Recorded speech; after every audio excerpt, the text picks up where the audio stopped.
Waste fellow. బాగా చదువుకునే class topper heroine. నోరు తెరిస్తే అక్షరం ముక్క కూడా రాని హీరో.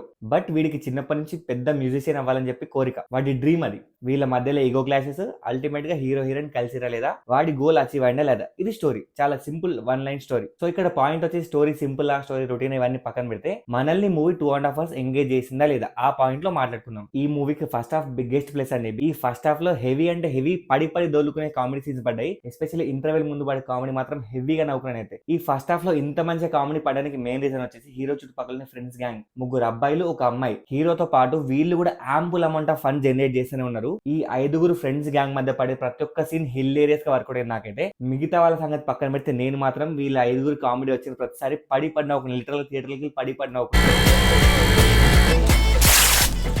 ఇంటర్వెల్ బ్లాక్ అయితే హైలైట్ అసలు మూవీకి. దానికోసమన్నా మూవీకి వెళ్ళమని చెప్తాను అయితే. ఎస్పెషల్లీ ఈ అమ్మాయి క్యారెక్టర్ రాసుకుని చూడండి, మామూలు ఫన్ కాదు. ఆమెతో అయితే డైలాగ్స్ చాలా తక్కువ ఉన్నా కానీ ఆమె యాక్టింగ్, ఆమె ఫేస్ ఎక్స్ప్రెషన్ తో కామెడీ జనరేట్ చేస్తుంది. హిల్లేరియస్. దీంతో పాటు ఇంకొక అడిషనల్ ట్రాక్ నడుస్తూ ఉంటుంది, లేచిపోయిన బావ మరదలు అని చెప్పి. హిల్లేరియస్ నవ్వుకుంటాం ఆ ట్రాక్ కూడా. సో డైరెక్టర్ ఈ ఫ్రెండ్షిప్ యాంగిల్ కానీ కామెడీ యాంగిల్ కానీ ఫస్ట్ హాఫ్ లో ప్యూర్ 100% సక్సెస్ అయ్యారు. అండ్ ఫస్ట్ హాఫ్ లో మ్యూజిక్ కూడా చాలా రిఫ్రెషింగ్ మ్యూజిక్ ఉంటుంది. ఫస్ట్ హాఫ్ లో వచ్చే కొన్ని సాంగ్స్ బీట్స్ ఉంటాయి, మనం చాలా సార్లు చిన్నప్పటి నుంచి విని అలవాటై ఉంటుంది. వాటిని థియేటర్ లో ప్రాపర్ గా ప్లాన్ చేస్తున్న మూవీలో భలే వెళ్ళినాయి ఏమైతే. నేనైతే నిజంగా చెప్తున్నా, ఫస్ట్ హాఫ్ ఇచ్చారు, సెకండ్ హాఫ్ కూడా ఇదే రేంజ్ లో వర్కౌట్ అయితే ఇంకొక కోట్ లాంటి బ్లాక్ బస్టర్ మూవీ పడతా అనుకున్నా. బట్ సెకండ్ హాఫ్ లోకి వచ్చినాక యాక్చువల్ ప్రాబ్లమ్ స్టార్ట్ అయిపోయింది. కామెడీ ఆల్మోస్ట్ ఒక 70 to 80% డెడ్ అయిపోయింది. ఏదో అక్కడక్కడ సరదాగా నవ్విసురు తప్పించి పడి నవ్వుకునే కామెడీ అయితే లేదు. అయిపోయింది కామెడీ. ఇన్ఫాక్ట్ ఫస్ట్ హాఫ్ లో ఫ్రెండ్స్ ఎంత బాగా వాడుకున్నారో సెకండ్ హాఫ్ లో ఫ్రెండ్స్ ని ఎవరిని కూడా ప్రాపర్ గా వాడుకోలేదు. ఒక మంచి డ్రామా అయినా, ఒక మంచి కామెడీ అయినా, ఒక మంచి ఎమోషన్ సీన్స్ అయినా సెకండ్ హాఫ్ లో ప్రాపర్ గా పండలేదు. నాకు ఆల్మోస్ట్ ఒక 30 to 40 minutes బోర్ వచ్చింది. అంటే చాలా ప్లేన్ గా పోతా ఉంటే స్టోరీ, ఎక్కడ కూడా ఎక్సైట్మెంట్ రాకుండా, ఎక్కడ కూడా ఇన్వాల్వ్మెంట్ లేకుండా, ఇంట్రెస్ట్ రాకుండా.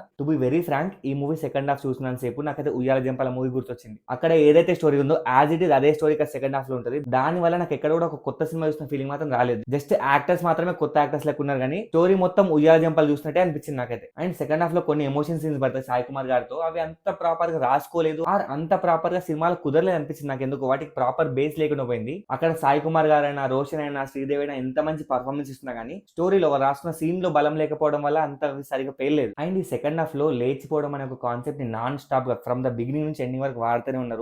ఇరిటేషన్ తెప్పించి లిటరల్ గా. అండ్ సెకండ్ హాఫ్ లో హీరో ఫ్యామిలీకి ఒక పెద్ద కష్టం వచ్చి పడుతుంది బ్యాంక్ వాళ్ళ నుంచి. అంత పెద్ద కష్టం వచ్చి వాళ్ళ మీద పడ్డా కానీ వాళ్ళు మాత్రం ఎలాంటి ప్రాబ్లం లేదన్నట్టు చాలా హ్యాపీగా ఇంట్లో తిరిగేస్తూ ఉంటారు. మన నెత్తి మీద అంత పెద్ద ప్రాబ్లం ఉన్నప్పుడు దాని ఎఫెక్ట్ కొంచెం చూపెట్టాలి కదా. అంటే వాళ్ళ సైడ్ నుంచి ఒక ప్రయత్నం చేసిన చూపెట్టాలి కదా, వీళ్ళు కష్టపడుతున్నారు అని చెప్పి. అది ఎక్కడా చూపెట్టలేకపోయారు సెకండ్ హాఫ్ లో. That is the biggest minus. ఇంకా పర్ఫార్మెన్సెస్ గా అందరి పర్ఫార్మెన్స్ బాగుంది. రోషన్ గానీ, శ్రీదేవి గానీ, సాయి కుమార్ గానీ, హీరోకి మదర్ లాగా ఫాదర్ లాగా వేసిన యాక్టర్స్ అని అందరి పర్ఫార్మెన్స్ బాగుంది. ఎస్పెషల్లీ హీరో గ్యాంగ్ మాత్రం వేరే లెవెల్ పర్ఫార్మెన్స్ అయింది. వాళ్ళని ప్రాపర్ గా వాడుకుంటే సెకండ్ హాఫ్ లో excellent drama, excellent comedy create అయ్యేది. ఒక మంచి ఛాన్స్ మిస్ చేసుకుని అనిపించింది నాకైతే. అండ్ ఈ మూవీకి స్టార్ వచ్చేసి రోషన్. మామూలు పర్ఫార్మెన్స్ కాదు, యాక్టింగ్ అయినా, కామెడీ అయినా, డైలాగ్ డెలివరీ మాత్రం వేరే లెవెల్లో డైలాగ్ డెలివరీ ఉంది. Excellent dialogue delivery. నిమ్మకూరులో ఎన్టీఆర్ పుట్టాడు, మీ ఊర్లో గిరిగాడు పుట్టాడని చెప్పుకోవడం తప్పితే దేనికి పనికిరారా. ఆయన యాక్టింగ్ వల్ల, ఆయన కామెడీ టైమింగ్ వల్లనే మనం పడి నవ్వుకుంటాం ఫస్ట్ హాఫ్ లో.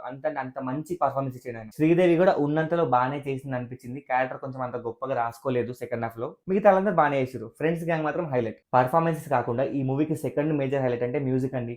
బ్యాక్గ్రౌండ్ స్కోర్ గానీ, సాంగ్స్ గానీ, బీజిఎం గానీ అన్ని పర్ఫెక్ట్ గా ల్యాండ్ అని. ఈ స్లో పేస్ సెకండ్ హాఫ్ ని కవర్ చేయడానికి మ్యూజిక్ చాలా గట్టిగా హెల్ప్ అయింది. ఎస్పెషల్లీ సెకండ్ హాఫ్ లో పడే తిప్పుకున్న సాంగ్ మాత్రం వేరే లెవెల్లో వర్కౌట్ అయింది. సో నేను చెప్పొచ్చేది ఏమంటే, ఫస్ట్ హాఫ్ మీ 100% మీ పైసా వసూలు చేస్తుంది. సెకండ్ హాఫ్ మొత్తం ఎందుకు వచ్చినాం అని తలబట్టుకొని కూర్చుంటాం. So very good first half, very bad second half. So ఇది గైస్ నా review and Band Melam movie. Review నచ్చితే please do like, share, subscribe to movie మంచి. జిందాబాద్.